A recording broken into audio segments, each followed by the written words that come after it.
Mr. President, I welcome the choice of your theme, Unity in Diversity for the Advancement of Peace, Sustainable Development, and Human Dignity for Everyone, Everywhere, which resonates with the core principles of the 2030 Agenda and aligns closely with the core values and mission of the United Nations. Excellencies, the world is at a challenging moment and in a most precarious international security dispensation. The promise of the United Nations Charter to save succeeding generations from the scourge of war has been profoundly shaken. From land to sea and from air to the outer space, global peace, security, and stability are increasingly under threat. Conflicts and tensions pervade every frontier, undermining the collective security that international cooperation seeks to uphold.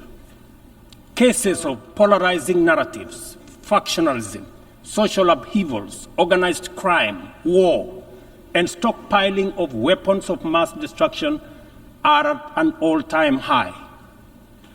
Great power rivalry is intensifying, provoking regional competition and inducing geopolitical and geoeconomic realignments and tensions. The subtle nuances of them versus us has produced negative coalitions, wars, tensions, as well as eroded trust and confidence in global multilateral system. From Gaza to Darfur, Ukraine, Yemen, Eastern DRC, the Sudan, the Sahel, and the criminality in Haiti, conflict is inflicting a trail of destruction of life and livelihoods in historic proportions. These conflicts have become battlegrounds for armed factions, external interventions, and proxy wars, resulting in unprecedented anarchic situations and long-lasting negative repercussions on global stability and economic development. The world cannot realize durable peace, security, and shared prosperity when emphasis is being put on what divides rather than what brings us together. We must therefore promote approaches that support positive competition for all. The perilous security landscape is further complicated by emerging threats stemming from human advancement. Cybersecurity threats and sophisticated cyber attacks on critical infrastructure pose significant risks to national security and global stability. Furthermore, the proliferation of advanced technologies such as artificial intelligence in the military domain and autonomous weapons systems has introduced new challenges for arms control and international regulation. Regrettably, the world's most powerful states have increasingly chosen unilateralism and militarization over dialogue and diplomacy. As a consequence, the capacity of our multilateral institutions to maintain and enforce peace, even in national crises with significant regional impacts, is severely undermined. Even worse, a resurgence of nuclear arms race, buoyed by the intensifying geopolitical rivalries and tensions, has made the possibility of a catastrophic nuclear warfare a real possibility. Our vision of a world free from nuclear weapons and other weapons of mass destruction is dying incrementally. We must not sit back and leave the future of upcoming generations to fate. We must intentionally rise to the occasion to meet the challenges of our time by reaffirming the core values of the UN Charter. We need to muster the political will and collectively reinforce our diplomatic efforts to confront the security threats through comprehensive, multi-pronged, and context-specific approaches. Excellencies, Kenya's commitment to international peace and security is unwavering. We continue investing in efforts that promote stability and harmony both within our region and beyond. We are committed to continuing to mediate, facilitate, and support peace initiatives and processes in our region, contributing to regional peace operations and the UN peacekeeping missions. Through our participation in the Africa Union Transition Mission in Somalia, we have stood side by side with our sisterly neighbor, Somalia, in their fight against Al-Shabaab. We are proud that Somalia will soon take up a seat as a non-permanent member of the Security Council, underscoring the tremendous progress achieved in consolidating peace and stability in that country. The UN must, however, continue to support Somalia in forging an agreement on the post-2024 security support. Kenya welcomes the adoption of the Security Council Resolution 2719, establishing a framework for financing Africa Union peace support operations through UN-assessed contributions, thereby enhancing our collective peacekeeping efforts.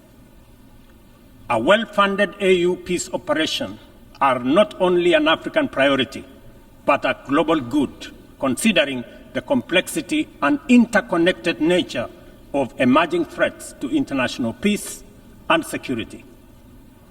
Earlier this year, under the request of the leadership of South Sudan, I launched the All-Inclusive Tumaini Initiative, bringing together the warring parties and the political leadership of South Sudan to address the root causes of the protracted conflict in that country. I commend the leadership of South Sudan and all the participating parties for their commitment to the peace process. I also thank all regional and international partners for their unwavering support, both political and financial, to the South Sudan Tumaini Initiative. Ladies and gentlemen, at the last General Assembly, I announced Kenya's readiness to lead a multinational security support mission to Haiti at the Haitian government's request.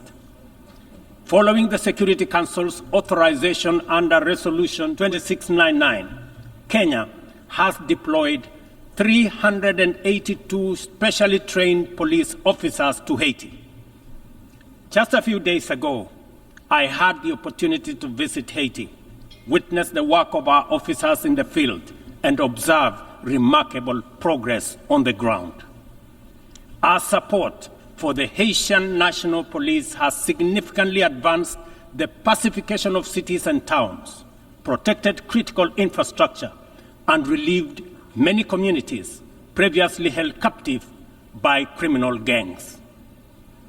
I also commend Haiti's political leadership for forging an agreement and a promising roadmap towards free, fair, and democratic elections.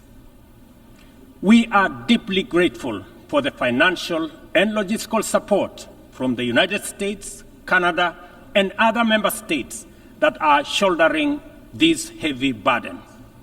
This has been critical to the MSS's deployment thus far. However, Kenya and other Caribbean and African countries are ready to deploy but are hindered by insufficient equipment, logistics, and funding. I appeal to all member states to stand in solidarity with the people of Haiti by providing necessary support, either directly to MSS contributing countries or through the UN Trust Fund. I must emphasize, however, that Kenya will deploy the additional contingent towards attaining the target of all the 2,500 police officers by January next year. The progress so far in Haiti demonstrates that what was once deemed mission impossible is indeed a present and undeniable possibility. Mr. President, we must candidly acknowledge that international cooperation in its current form has clear limitations. It is constrained by entrenched systems and structures that prevent effective action and meaningful progress. Since the last General Assembly, the global situation has deteriorated across multiple fronts. Conflicts have deepened, economic disparities have widened, and the climate crisis has intensified. To address these challenges, we must rethink and reform global collaboration mechanisms, making them much more responsive, adaptable, and impactful. The existing international security architecture, represented by the UN Security Council, continues to hamper efforts to maintain international peace and security. The Council is, by all intents and purposes, dysfunctional, undemocratic, non-inclusive, unaccountable, autocratic, and at best, opaque. An institution that excludes 54 African countries with 1.4 billion people, while allowing one nation to veto decisions of the remaining 193 member states in the 21st century, is simply unacceptable. We must urgently seek to make the Security Council representative, inclusive, transparent, democratic, effective, and accountable. In Africa, we are not advocating for reform and collective action solely at the UN. In fact, we are also in the process of comprehensively reforming the Africa Union to become a fit-for-purpose institution that can effectively represent African nations globally and deliver prosperity. Excellencies, peace and development are inseparable pillars. One cannot flourish without the other. Yet, the 2024 Sustainable Development Goals report paints a bleak picture. Only 17% of targets are on track. Nearly half show minimal or moderate progress, and over one-third have stalled or regressed. The COVID-19 pandemic, escalating conflicts, geopolitical tensions, and climate change have severely impacted progress towards the SDGs and the Paris Agreement goals. Inadequate and unsustainable means of implementation, particularly in financing, technical support, and capacity building, continue to obstruct our efforts to realize the 2030 agenda. Biased methodologies employed by credit rating agencies further disadvantage African countries, making it more difficult to access affordable financing from international capital markets. Additionally, unilateral economic, financial, and trade measures not only impede the full achievement of economic and social development, but also undermine the principles of international cooperation, mutual respect, and sovereignty. Let us pause and reflect on the true significance of this predicament. Many countries in the global south are forced to choose between buying medicine and hospital equipment or paying their debt obligations, and between buying textbooks for school-going children or paying their debt obligations. They are forced to choose between hiring teachers and making sure that there is equipment in schools or paying their debt. I can go on and on. This is not an abstract illustration detached from daily reality, but the normal experience of millions of ordinary people. One must wonder what goes on in the minds of those who prioritize economic returns over people.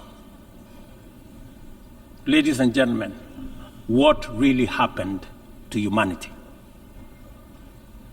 Addressing these deep-rooted challenges requires transformative changes to build a more equitable and resilient global framework.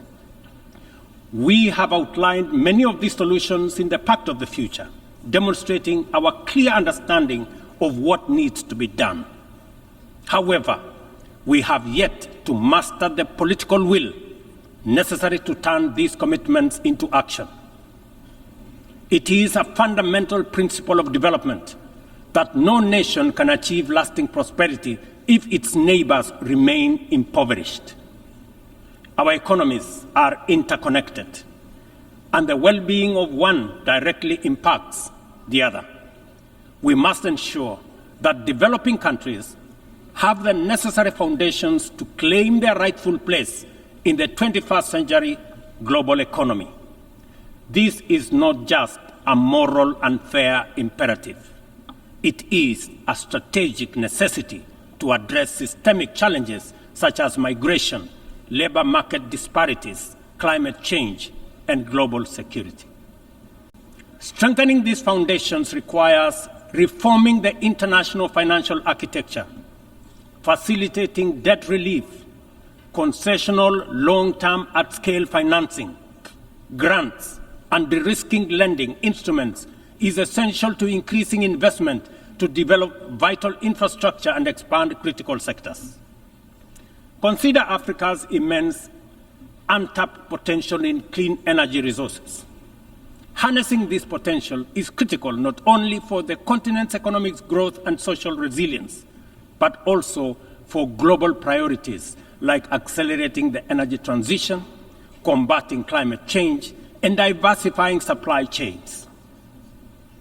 Energy-hungry industries such as data centers, mineral processing, and manufacturing are seeking clean and affordable sources which Africa can provide in abundance.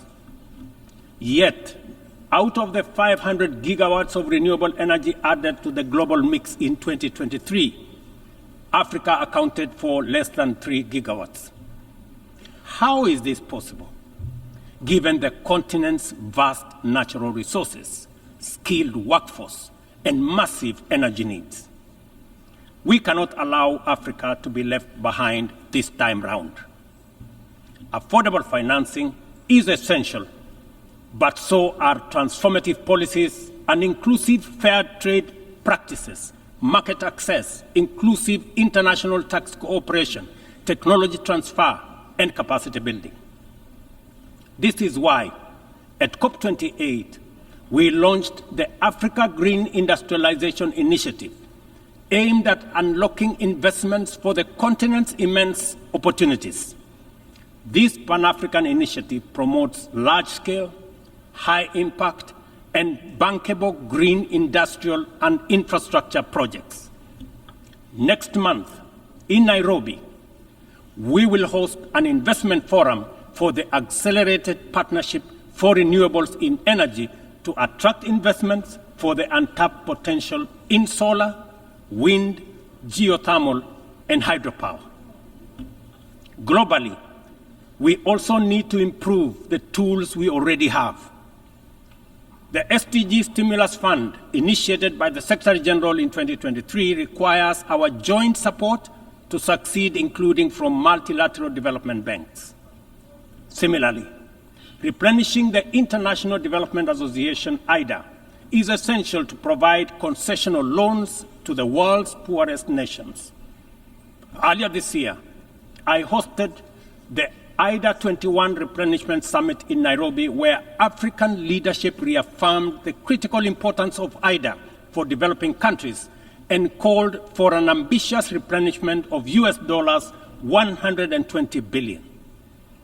Our collective efforts must include trust and accountability to ensure that we fulfill our promises and our commitments. Additionally, we launched the Africa Club, the alliance of African multilateral financial institutions, to strengthen and support Africa's position in the global financial architecture. This body will serve as a powerful negotiator on behalf of the continent, coordinate with global financial institutions, and leverage African countries' balance sheets to increase investment and create jobs in Africa. We believe that African institutions such as the Afri-Exim Bank, Trade and Development Bank, the Africa Finance Corporation, among others, understand the continent even better. As part of the reform of the international financial architecture, we must not only reform the multilateral institutions, but also support and stop bias against these African institutions. Climate change remains one of the greatest challenges of our time. Biodiversity loss and pollution have created environmental crises that upend lives, reverse progress in poverty reduction, and strain ecosystems to their breaking point. Extreme weather conditions continue to hinder the development aspirations of many countries, especially in Africa, where severe climate-related hazards are becoming more frequent and more intense. In 2022, over 110 million people in Africa were directly affected by climate-related disasters, resulting in more than $8.5 billion in economic damages. According to the Emergency Event Database, there were approximately 5,000 fatalities, though the toll is likely to be higher due to underreporting. We are at a crossroads, and the path to correcting the climate course is clear. COP29, to be held this November in Baku, Azerbaijan, presents a critical milestone in ensuring that the solutions we implement are rooted in fairness and opportunity for everybody. However, the new climate financing goal expected at COP29 faces significant hurdles as deep disagreements persist over who should contribute and how much funding is needed. Without swift resolution, these divisions risk derailing our collective progress on climate action, just as the global situation becomes increasingly urgent. Let me be clear. Political posturing and inaction will neither protect the vulnerable from the consequences of a runaway climate crisis, nor save our civilization from ecosystem collapse. It is therefore critical that all nations step forward to meet this moment with ambition and responsibility. As we confront the escalating impacts of climate change, we must also recognize the interconnected environmental challenges we face, such as plastic pollution, which continues to wreak havoc on ecosystems and threatens global sustainability. It is imperative that we adopt a robust global plastics treaty during the 5th round of negotiations in Busan in the Republic of Korea this November. Kenya fully supports an ambitious outcome and the African proposal to establish the Treaty Secretariat in Nairobi, thereby reinforcing UNEP's role. It is indeed unfortunate and regrettable, ladies and gentlemen, that UNEP is the only body where secretariats of conventions created under it are increasingly being carved out and located elsewhere. UNEP, being one of only 2 UN headquarters in the Global South, must not be cannibalized for whatever purpose or reason, let alone excuse. Mr. President, as the host country of UNEP and UN Habitat, I take this opportunity to thank the Assembly for approving the upgrade of the infrastructure at the United Nations office in Nairobi, the largest UN campus in the world.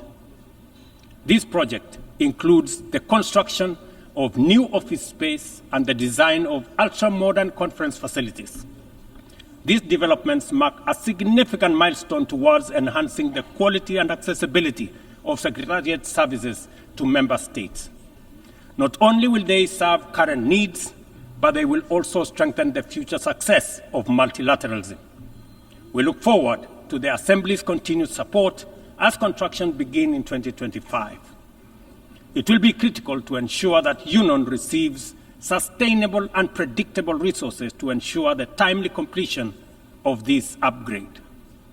Kenya will continue to play its part in ensuring that UNON fulfills its mandate. Accordingly, the Government of Kenya has undertaken extensive improvements and expansion of physical infrastructure around the complex and will continue working towards making Nairobi a regional and humanitarian hub for the United Nations.